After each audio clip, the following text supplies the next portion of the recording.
সকাল থেকে টিভি পর্দায় বিভিন্ন সংবাদ মাধ্যমের মধ্যে দিয়ে বিভিন্ন সোশ্যাল মিডিয়ার মাধ্যমে আপনারা সবাই অবগত আছেন যে আজকে কি কাণ্ড আজকে ভারতীয় জনতা পার্টি করেছে। আজকে এমন একটা বড় সরকার কেন্দ্রে রয়েছে, এমন একটা অসভ্য সরকার কেন্দ্রে রয়েছে যারা কোন বিরোধী রাজনৈতিক দল যাতে তারা গণতান্ত্রিক ভাবে তাদের রাজনৈতিক কর্মকাণ্ড করতে পারে, কোন বিরোধী রাজনৈতিক দলকে তারা গণতান্ত্রিক ভাবে কোন কর্মকাণ্ড করতে দিতে চায় না। তারা চায় সমস্ত বিরোধী রাজনৈতিক দলে কি করে কন্ট্রোল করা যায়। তারা চায় বিরোধী শূন্য একটা রাষ্ট্র ব্যবস্থা। এই রাষ্ট্র ব্যবস্থার মধ্যে থেকে তারা মনে করে যে কোন বিরোধী কণ্ঠস্বর যেন না থাকে। ভারতীয় জনতা পার্টির বিরুদ্ধে সবাই একজোট হয়ে যাতে প্রতিবাদ করতে পারে, তার জন্য তৃণমূল কংগ্রেস তারা এই প্রতিবাদ সভা করেছে। আজ এই প্রতিবাদ সভার মাধ্যমে আমরা প্রত্যেক বাঙালির মরণে তাদের চিন্তায় তাদের বিবেককে আমরা এইটুকু বলতে চাই যে আগামী নির্বাচনে আজকে দেখুন যে কাণ্ডটা করেছে ইডি সিবিআই ইন্টারপ্যাক, আমরা আশা করব যে যদি আজকে একটু আগে আমাদের যারা বলছিলেন, যদি আজকে আমাদের পুলিশ সমস্ত জায়গায় ওদের এখানে একজন পরামর্শদাতা সংস্থা আছে, আমাদের যেমন একজন আইটি সেলের পরামর্শদাতা আছে, তেমনি ভারতীয় জনতা পার্টি কলকাতার লর্ড সিনহা রোডে তাদেরও একটা অফিস আছে আইবিএম নামে। তারাও কিন্তু ভারতীয় জনতা পার্টিকে এইভাবে ভোট কুশলীর পরামর্শ তারা দেয়। যদি আজকে মনে করে মুখ্যমন্ত্রী মমতা বন্দ্যোপাধ্যায় প্রতিনিধিত্ব করার মানে বলে আজকে যদি তাদের অফিসগুলোতে আমরা এই সমস্ত কাণ্ড করতাম, তাহলে আজকে ভারতীয় জনতা পার্টি কোথায় যেত? ইচ্ছাকৃতভাবে করছে, ইচ্ছাকৃতভাবে তৃণমূল কংগ্রেসকে দুর্বল করার চেষ্টা হচ্ছে। তাই আমি আমার কর্মীদের বলবো, শুধু একটা জায়গায় প্রতিবাদ সভা নয়, দিকে দিকে কাল থেকে আগামী 3 দিন লাগাতার গ্রামে গ্রামে পাড়ায় পাড়ায় অঞ্চলে অঞ্চলে বাড়িতে বাড়িতে প্রচার করুন।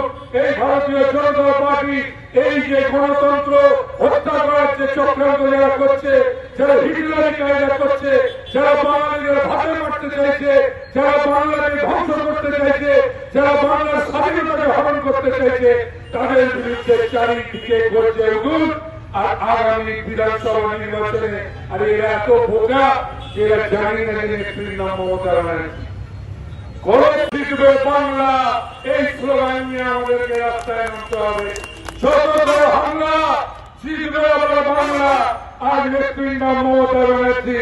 আজকে দেখেছেন তো করতে গেছিল ইডি সকাল 7টা থেকে চারিদিকে তল্লাশি। মমতা বন্দ্যোপাধ্যায়ের নেত্রীর নাম ভারতবর্ষে জেনে রাখবে, নরেন্দ্র মোদী পর্যন্ত যদি কাউকে ভয় পায় তার নাম হচ্ছে মমতা বন্দ্যোপাধ্যায়। আর ইডি কি করে, সিবিআই কি করে, মমতা ব্যানার্জিকে করে আন্দোলন করে যার জীবনটাই হচ্ছে আন্দোলনের মাধ্যমে মানুষের সাথে থাকার জীবন, তাকে ধমকে চমকে ভয় দেখিয়ে কিছু করা যাবে না। তোমরা যত ধমকাবে চমকাবে, মমতা ব্যানার্জি তত গড়ে যাবে। এটাই হচ্ছে তৃণমূল কংগ্রেসের আমাদের নীতি। আজকে করতে গেছিল তল্লাশি, উল্টে ওখানে মমতা ব্যানার্জি পৌঁছে তাদের তল্লাশিকে একদম সত্যের মাঠ করে দিয়েছিলেন।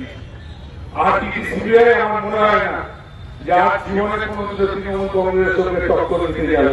তারাও নিশ্চিতভাবে এখন দিল্লিকে তাদের মনোনীত বলছে যে বাড়ি থেকে দেখিনি। এর আগে অনেক সরকার দেখেছি আমরা, কিন্তু এইরকম একটা অসভ্য বড় বড় জঙ্গি সরকার আমরা দেখিনি।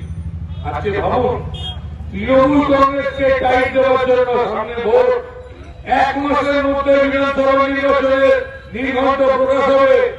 বিধানসভা নির্বাচন আসন্ন, এই সময় বেঁচে বেঁচে তৃণমূল কংগ্রেসের আইটি সেক্টর যারা থাকে, সোশ্যাল মিডিয়া যারা করে, আমাদের ইন্টার আইটি গ্রুপ যাদের মাধ্যমে পরিচালিত হয়, সেই পরামর্শদাতা সংস্থা, তার কাছে আজকে সকাল থেকে তাদের যে কর্মরা তার বাড়িতে গিয়ে চলছে আর অফিসে গিয়ে চলছে।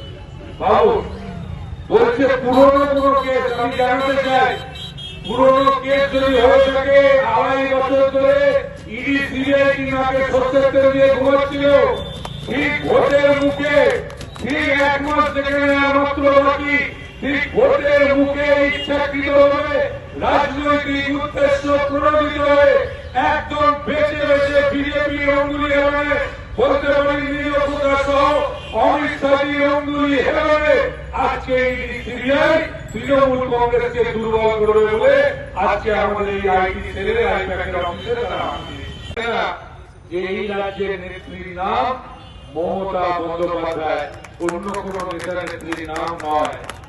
এবং মমতা বন্দ্যোপাধ্যায় একমাত্র নেত্রী যিনি একবার নয় বারবার ভারতীয় জনতা পার্টিকে ইঞ্চিতে ইঞ্চিতে একদম বলতে পারি চোখে চোখ রেখে সারা ভারতবর্ষের মধ্যে একটাই মাত্র নেত্রী যিনি লড়াই করেন তার নাম হচ্ছে মমতা বন্দ্যোপাধ্যায়। তাই মমতা বন্দ্যোপাধ্যায় তৃণমূল কংগ্রেসকে টাইট দেওয়ার জন্য বহুদিন ধরে নরেন্দ্র মোদী, অমিত শাহ আর আমাদের এই পূর্ব মেদিনীপুরের নিরীহ কোটা তারা প্রত্যেক মুহূর্তে চেষ্টা চালিয়ে যাচ্ছে। আজকে ভাবুন তো, গণতন্ত্র আজকে বিপন্ন, গণতন্ত্র আজকে ধ্বংসের মধ্যে দিয়ে যাচ্ছে। কি অবস্থা